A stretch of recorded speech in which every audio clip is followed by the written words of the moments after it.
A very bright and wonderful evening here at the headquarters of Dates. My name is Hassan Mugera, and I'm going to be presenting to you the first ever episode of Dates, and we're going to be talking about history of a 14-year-old African-American boy who was murdered in August 1955 in a racist attack that shocked the nation and provided a catalyst for emerging civil rights movement.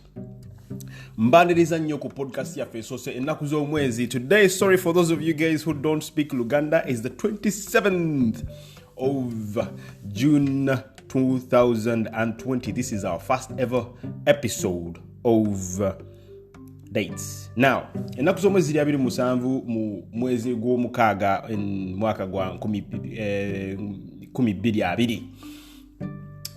Today olunaku lwali tugenda kuba twogera ku muvubuka omu eyattibwa, omwana omulenzi omute nnyo myaka 14 eyattibwa mu Augusto wa 1958 in a racist attack mu attack eyandibadde yeekulusiganya ku busosoze mu America eyavaako entalo esinga zisinga civil rights okuba nga zigenda mu maaso nga zibindabinda. Now, a brief background. Emmet Till was 14 years old. Emmet Till yaliwa myaka 14. An African-American boy, era nga ali omu kwabo boyinza okuyita abafirika America bava eyo mu Africa nga batwaliddwa nga slaves, naye mu 1958 by this time they were no longer slaves. Now, a Chicago native, Emmet Till yali wa Chicago. Till was visiting relatives in Money, Mississippi. Waliwo akabuga baali bakayita Money, Mississippi, when he was accused of harassing a local white woman. Ezo details zonna tugenda kuba tuzituduulira. Yagambibwa okuba nti ya harassing oba kiwandiise nga harassment kugamba bw'ofuwa oluwa eri omukyala atambula, bikola nnyo ababoda Uganda, mubikola nnyo. Bw'ofuwa oluwa eri omukyala atambula ng'ayitawo obeera okoze ekintu kye bata harassment. Munsonyiwe ebigambo ebisinga, some of the words I'm not going to be able to translate them in Luganda because sibimanyi, but here we'll be looking at history. Several days later, ng'oyise wennaku ntono nnyo, relatives of the woman, baganda b'omukyala oyo eyali harassed by Till brutally, bamukwata ne bamujja mu nnyumba ye ne bagenda ne bamutta, disposing of his body in a nearby river. Ne bakwata omubiri gwe ne bagusuula mu mugga ogwali guyitawo. Till's devastated mother insisted on a public open casket funeral. Mama wa Till yagamba mwana we babeerenga bamuziika mu open casket. I think it was the first of the many open casket funerals in history whereby nti osobola okulaba omuntu ali mu case kye bayita open casket, for her son to shed light on the violence inflicted by blacks in the South. South is Mississippi area. Mississippi area is one of those areas that has had more than any. Kugamba webasinga okubadde obusosozi obusinga mu America. If you look at history, one of those places. Till's murderers were acquitted, but murderers be abamuta. Eno tutulira background baganda bange tetunatuuka mu story nyini. But murderers ba Till abo benyina abamuta babeera acquitted, babajjako emisango gyonna, but his death galvanized civil rights activists nationwide. Naye okufa kwe kwaleeta abo bowandiise nga ba civil rights activist okuva mu nsi yonna. Emmet Louis Till, kakati no twingidde story nyini. Emmet Louis Till was born on July 25, 1941 in Chicago, Illinois. Yazaalibwa nga 25 July 1941 in Chicago, Illinois. The only child of Louis and Mamie Till. Ye yali omwana yekka owa Louis ne Mamie. Till never knew his father. Yali tamanyi taata we. Emmet Till ono yattibwa, yali tamanyi taata we. A private in the United States Army during the World War II. Very likely nti taata we maybe yafiira mu lutalo oba yaba ng'abulawo mu lutalo olwa World War II nga lubindabinda. But he never knew his father. Maybe this is why he took his mom's name. Maybe ensonga lwaki atwala erinnya lya maama we, kuba maama we baali bamuyita Mamie Till. Emmet Till's mother was by all accounts an extraordinary woman. Yali mukyala wa njawulo nnyo. Maama wa Till yali si mukyala wa bulijjo.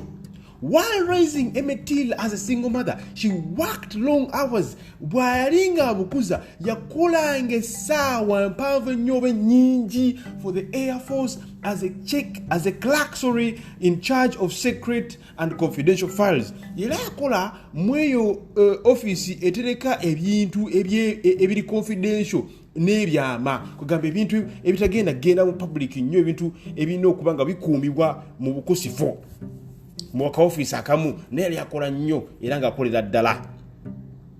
With his mother often working more than 12 hours a day, maama wa Emmet Till yali akola okusuuka essaawa 12 a day. Till took on his full share of domestic responsibilities. Ye bwe yasigalanga ewaka ku myaka egy'emito yabanga akwata ebintu by'ewaka. Jjukira taata we taliiwo era emirimu gy'ewaka Emmet Till yali agirwaninga. From a very young age, his mother recalls Mama wa Emmet Till ajjukira mbu Emmet had all the house responsibilities. Ebintu byonna ebyewaka, emirimu gyonna egyewaka Emmet yali agikwasaganya. I mean everything was really on his shoulders. Buli kimu kyali ku bigabega bye. Mama wa Till yayogera.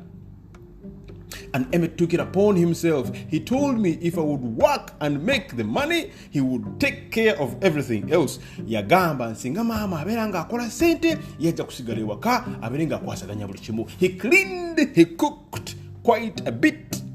Yalongosanga era yafumbangamu akatonotono and he even took over the laundry. N'ebintu by'okubanga bakwasaganya enkozi engoye eyaleera nga nabyo abikola. In August 1955, Jukirenti Emmet was born in 1941. So as we speak now, he's 14 years. Till's great uncle, Moses Wright, uncle Emmet Till, Moses Wright, came up from Mississippi. Yave, Mississippi, to visit the family in Chicago. Jukirenti Emmet Till was born in Chicago, Illinois. At the end of his stay, Wright was planning to take Till's cousin Willa Parker. Bwe yali agenze okukyala mu Mississippi, yali asuubira okutwala cousin wa Emmet, Willa Parker, back to Mississippi with him to visit relatives down south. Bagende bakyalire ab'enganda abali in Mississippi. And when Till learned of these plans, he begged his mother to let him go along. Yasaba mama we amuleka agende jukira mama we amulekange wakana abanga aliyo yekaika. So I think Emmet was definitely bored of staying home alone, so he had to go and at least live with or see and visit some other people.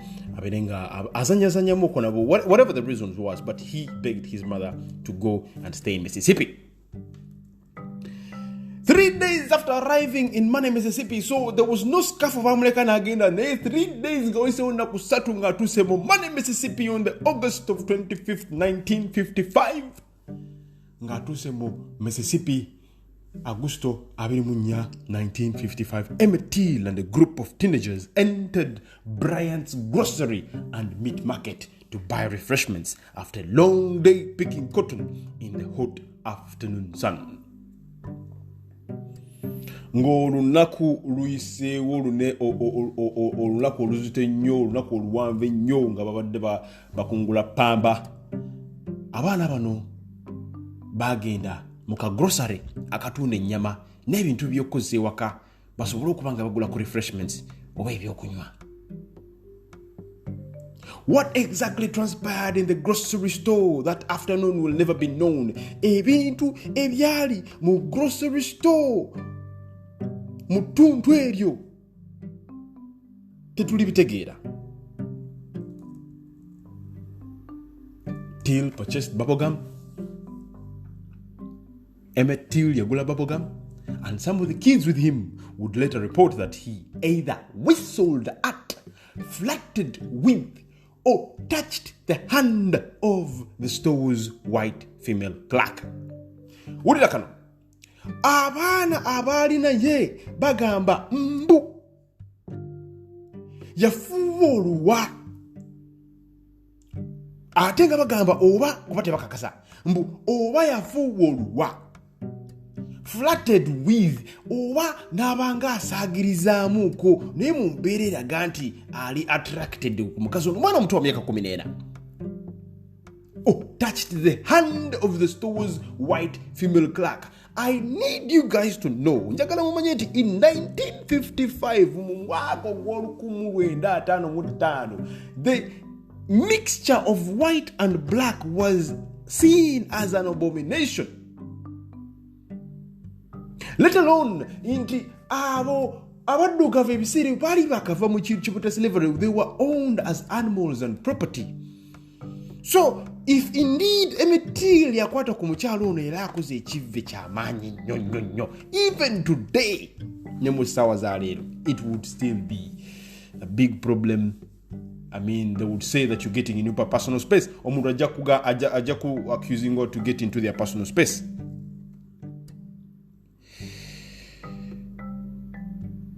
It is said that he might have touched the store's white female clerk and wife of the owner, Caroline Bryant. The owner was Bryant. The wife was Caroline.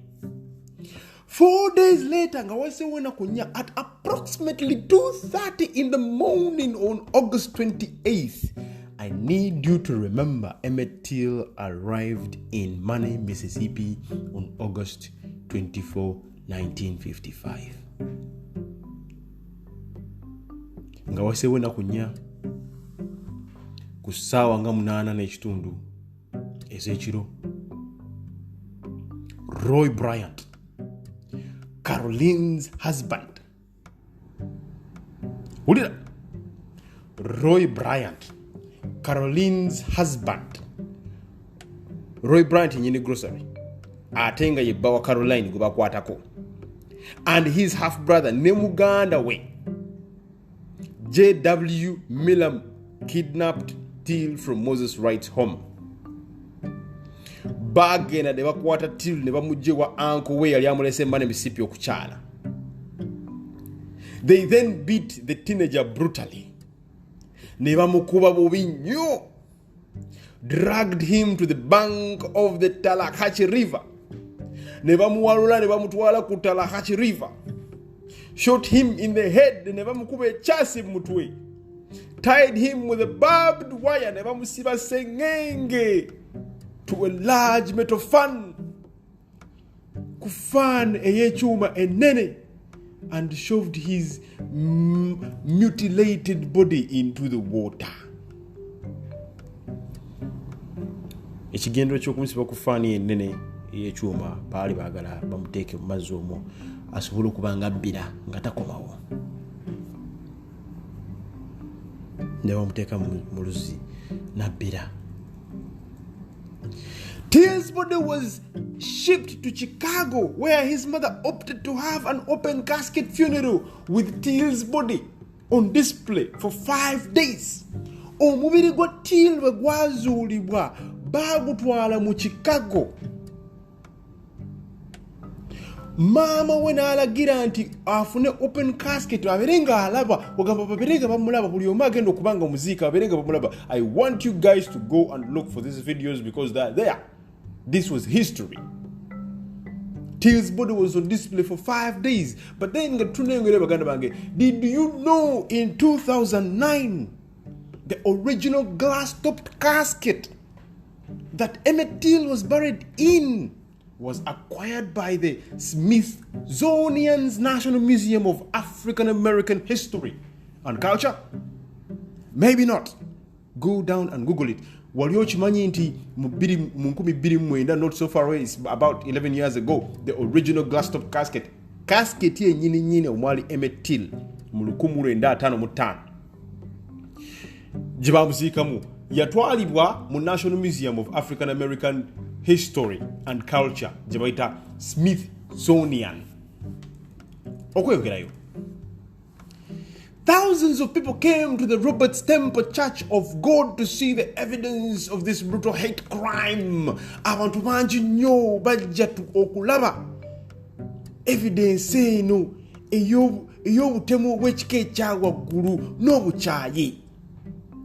Till Till's mother said that despite the enormous pain it caused to her, Mama Till yagamba newankubadde nti yali mbulumi ow'ekika ekyawaggulu to see her son's dead body on display, she opted for an open casket funeral to let the world see what happened, because there was no way I could describe this, and I needed somebody to help me tell me what it was like. Maama wa Emmet Till yagamba yasalawo omwana we abeere nga asobola okulabibwa abantu abangi, era n'ayogerayo ng'agamba let the world see what happened here, because there is no way I could describe this. Leka ensi yonna erabe ekintu ekibadde wano, kubanga tewali ngeri gye nnyinza kukinnyonnyolamu, and I needed somebody to help me tell me what it was like. Era nali njagala omuntu annyonnyole ambuulire kyali kitya. In the weeks that passed between Till's burial and the murder and the kidnapping trial, mu wiiki ezo ezaddako nga tuyitamu nga Till bamaze omuziika, mujjukire nti bwe yali yattibwa ku 24th of August, bamusanga I think a day later. Then waitawo ennaku nga nnya nga ali ku nnaku nga ttaano nga bamudisplaying. So wiiki bwe yaggwako, what happened was Till's burial and the murder and the kidnapping trial, ne ku trial eyalegenda maaso of Roy Bryant ye bba wa Caroline Bryant and J.W. Milam muganda we, two black publications amawulire agaali ag'abaddugavu, erimu lye bayita Jet Magazine and Chicago Defender, published graphic images of Till's corpse. I would ideally like you guys to go after hearing or listening to this show and see those publications. Mulabe ebifaananyi bya Emmet Till when he was alive and after his death. They are very, very disturbing pictures. Very, very disturbing pictures.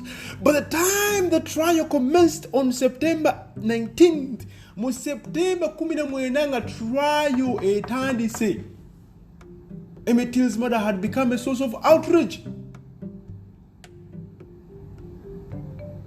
Okufa kwa Emmet Till kwali kufuuse entandikwa y'obutale bumativu and indigenation throughout much of the country. N'ensi yonna yonna kugamba baddugavu baali batandise okwekyawa. Wulira, because blacks and women were barred from serving jury duty. Wulira, because blacks and women were barred from serving jury duty. Jury beba abantu abasalawo omusango, beba abantu abawa verdict ku musango, taba judge naye babeera abantu si bangi nnyo, bayinza okubeera abantu 16. It depends on some states what they decide. The jury yinza okubeerayo abantu 12, bayinza n'okubeera 2 for sure.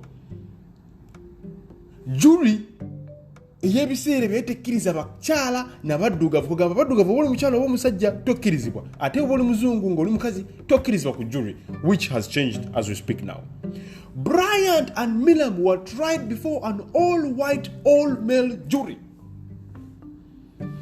Bryant, Roy, ne J.W. Milam were tried before an all-white, all-male jury. Bonna baabasalirawo omusango ogwo baali bazungu bannaabwe,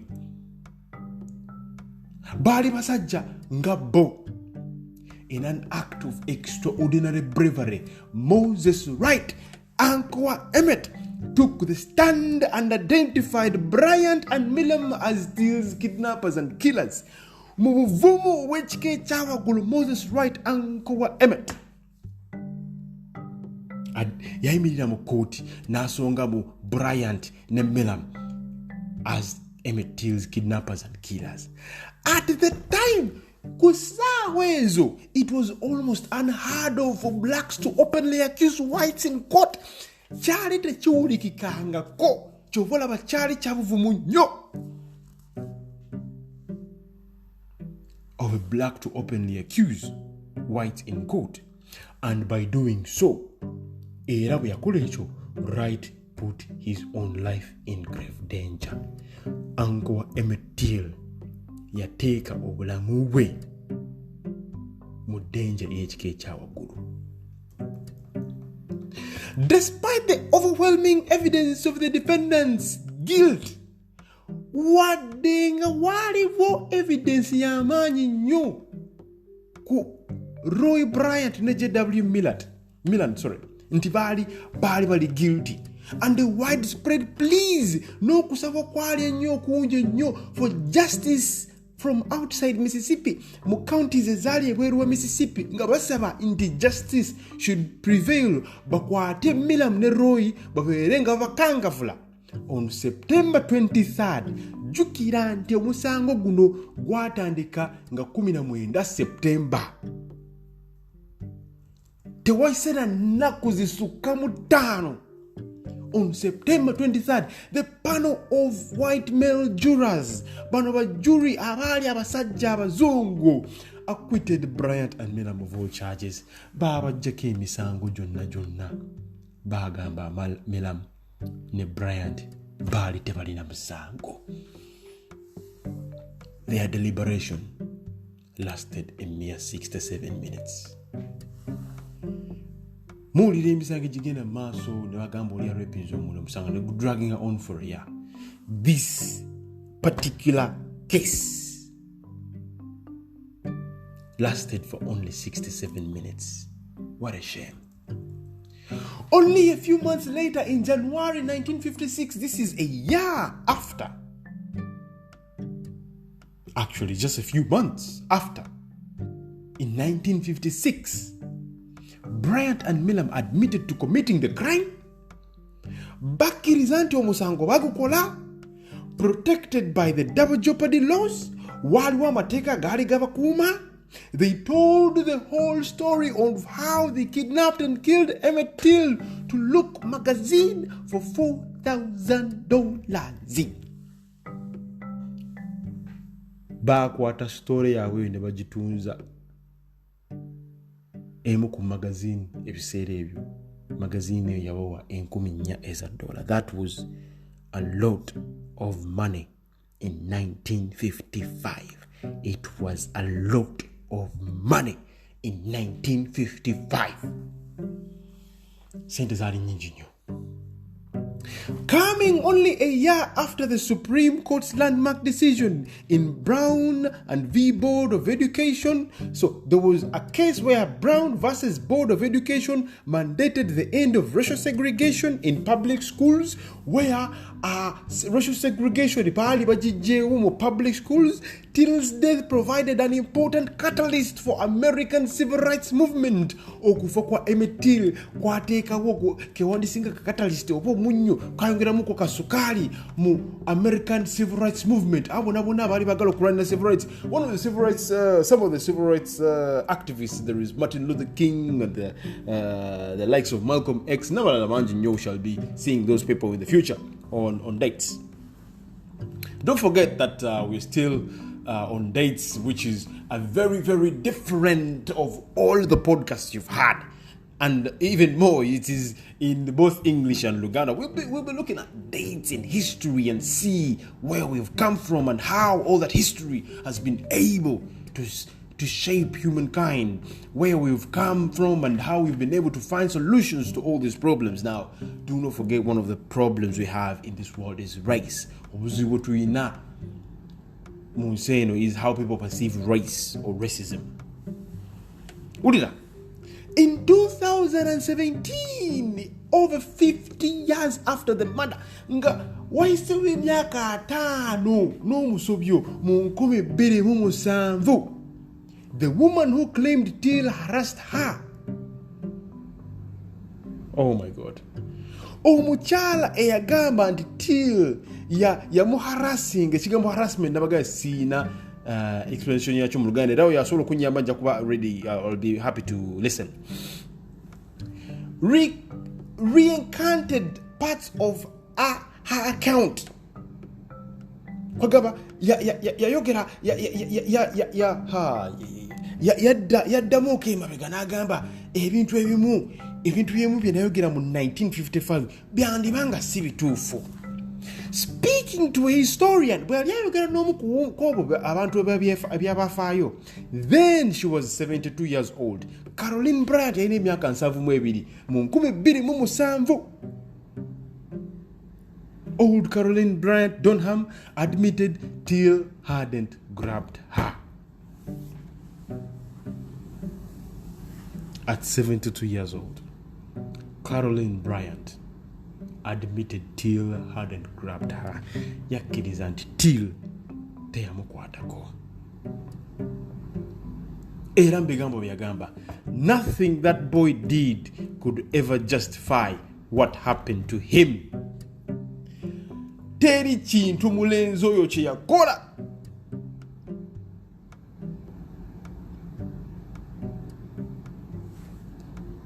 kyamuleetera kubeera nga kyaleetera kuba nga ebintu ebyamutuukako kugamba bibeera justified. I wanted to think but I couldn't, honestly. So mu bufunze agamba buli kimu ekyamutuukako kyali tekimugwanidde, byali tebimugwanidde. Okuttibwa mu fashion eyo gye yattibwamu talina kye yakola mukazi oyo mu kasitoo waako. She told Timothy B. Tyson, a historian, who was writing a book about the case. The revelations weren't made public until 2017, when the book was released. Ebyali mu katabo tebyabera made public until 2017, where akatabo nga kamaze okureleasingibwa. In 2018, following Donham's admission, mu 2018, ng'omukyalo oyo gwe bayita Donham oba gwandise Caroline ng'akkiriza, the Justice Department opened a new inquiry into the case. Baggulawo omusango oba baggulawo quest oba okubuuza mu musango ogwo ogwa 1955. Citation information, article Emmet Till, author, history.com, editors, website name, history. Bino byonna obadde obiwuliza nga biva ku website ya history. Access date ebadde June 27, 2020, which is today, and publisher is A&E Television Networks. I just wanted to say thank you very much for all of you that have listened from the start of the show. Thank you for spending your time here. It means a lot. It means a lot that you listen. Don't forget to subscribe to this podcast, because we're going to be coming back with more and more of this content. Now, if stories like Emmet Till stories did not exist, we wouldn't be maybe here where we could have had a much more different story, you know. So it is history that has helped us find solutions. We have based on history to determine the future. We've been wrong, we've been right, but overall, I say we've done well.